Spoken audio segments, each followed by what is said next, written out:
जय माता दी। आज के समय में हम अपने स्वास्थ्य पर विशेष ध्यान नहीं दे रहे हैं। लाइफस्टाइल बदल गया, सब चीज़ बदल गया है, खान पान बदल गया है, बीमारियां तेज़ी से पैर पसार रही हैं, पूरा सिस्टम गड़बड़ चल रहा है। कब कौन सी बीमारी किसको लग जाए कुछ नहीं कहा जा सकता।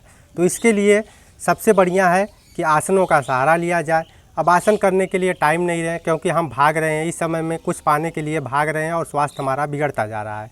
तो इस बिगड़ते हुए स्वास्थ्य को अगर अच्छा करना है, बीमारियां हमारे नज़दीक न आएँ, तो उसके लिए डेली आसन है, डेली योगासन करना चाहिए, जिससे कि हम अपने आप को फिट रख सकते हैं, स्वस्थ रख सकते हैं।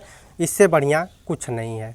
आप बीमार पड़ेंगे, दवाइयाँ तुरंत ले लेते हैं, तो लेना ही पड़ेगा। जब स्वास्थ्य खराब हो जाएगा तो दवाइयों का ही सहारा है। लेकिन सबसे बढ़िया है कि हम बीमार ही ना पड़ें, अपना स्वास्थ्य बना करके रखें। तो उसके लिए है आसन भी अच्छा होगा, फिटनेस भी अच्छा होगा, स्वास्थ्य भी अच्छा होगा, और हमारे जितने अंदरूनी सिस्टम है पूरी तरह से रिपेयर होंगे, स्वस्थ होंगे और मस्त रहेंगे। वह पूरी तरह से काम करते रहेंगे, तो हमें कोई दिक्कत नहीं है। हम चाहे जितना भागें, क्यों भागें, हम थोड़े से समय में जब स्वास्थ्य को पा सकते हैं, तो इतना पैसा खर्च करने की क्या ज़रूरत है। जब हम बीमार नहीं पड़ेंगे तो हम जितना भागना चाहें भागें, जितना दौड़ना चाहें दौड़ें, कुछ भी करें। बस थोड़े से अभ्यास से, थोड़े से आसन करने से हम पूरी तरह से ऊर्जावान बने रहेंगे। और तरह तरह के जो दिक्कतें हैं, परेशानियां हैं, जैसे खान पान की वजह से वीर्य की क्वालिटी, धातुओं की संख्या जो है गिरती जा रही है, उनमें कोई गुणवत्ता नहीं रह गई है, तो उनकी गुणवत्ता भी बनेगी। आप स्वस्थ रहेंगे और पूरी तरह से फिट रहेंगे और अपने जीवन को पूरी तरह से संभाल कर रखेंगे इस बदलते हुए जीवन में। और अपने बीमारियों से आप बचे रहेंगे। जितना ज़्यादा आप फिट रहेंगे उतना ज़्यादा आप पा सकते हैं जो पाना चाहते हैं, जब भागना चाहते हैं। तो चलिए शुरू करते हैं। आसन जो डेली आसन से करने चाहिए हमें, तो सबसे पहले हमें कौन सा आसन करना चाहिए। तो डेली आसन को अपना कर, मान लीजिए आपके पास टाइम नहीं है, तो थोड़ा सा समय तो आप दे ही सकते हैं, और उस थोड़े से समय में आप बहुत सारी चीज़ अपने स्वास्थ्य को अच्छा कर सकते हैं, अपनी गुणवत्ता को बना सकते हैं, अपने सिस्टम को रिपेयर कर सकते हैं, और बीमारियां जो गंभीर बीमारियां हैं वह आपके पास नहीं आ सकती हैं। दोनों में पद्मासन सबसे पहले करना चाहिए। पद्मासन लगाने से बहुत सारी समस्याओं का समाधान हो जाता है।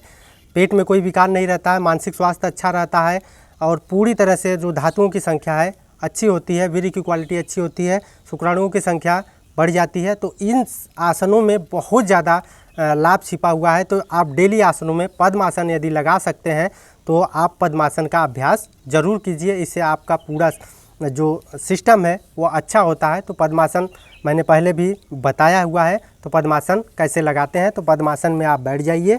पद्मासन में दोनों पैरों को दोनों जांघों पर रख लीजिए।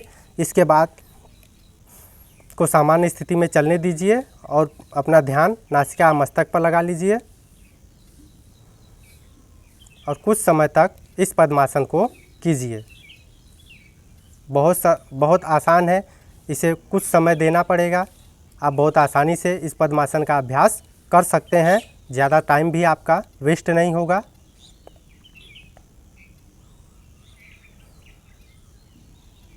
बैठने वाले आसनों में सर्वश्रेष्ठ आसन है पद्मासन। इसके बाद आप पद्मासन के बाद दूसरा आसन है, आप वज्रासन में बैठ सकते हैं। दोनों पैरों को पीछे फैला लीजिए। फैलाने के बाद एक एक पैर को पीछे ले जाइए। उसके बाद अपने दोनों हथेलियों को आपस में रख लीजिए। दोनों जांघों पर, दोनों घुटनों पर अपने हथेलियों को रख लीजिए, और अपना ध्यान नासिका पर लगाइए। सांसों की गति सामान्य चलने दीजिए और कुछ समय तक रुकिए। आपके पेट पाचन क्रिया को ज़बरदस्त कर देता है। खाया हुआ भोजन तुरंत पचा देता है। सबसे बड़ी बात है, इसे खाने के बाद भी कर सकते हैं। तो पद्मासन ज़बरदस्त है।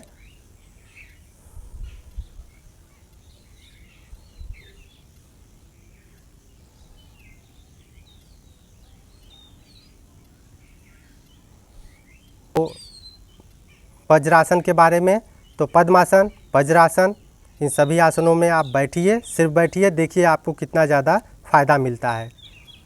एक एक पैर को अपने पेल्विस के पास लाइए और दोनों तलवों को आपस में सटा लीजिए। इसके बाद अपने हाथों को अपने पैरों के पंजों को पकड़िए और अपने दोनों घुटनों को ऊपर नीचे कीजिए। आप जितनी देर तक करेंगे उतना ज़्यादा आपको फ़ायदा मिलेगा। तो इन आसनों का अभ्यास डेली कीजिए, आपको ज़बरदस्त फ़ायदा मिलेगा।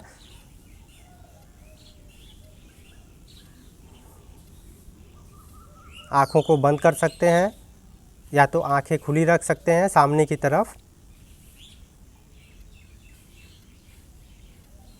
जितनी देर तक आप इसका अभ्यास करेंगे उतना ज़्यादा आपको फ़ायदा मिलेगा। तो इन आसनों का अभ्यास करते रहिए। फिर अपने पैरों को खोल लीजिए आराम से। तो इन आसनों का अभ्यास प्रतिदिन कीजिए, बैठने वाले आसनों का, आपको ज़बरदस्त लाभ मिलेगा। आपकी बीमारियां दूर होंगी, आपकी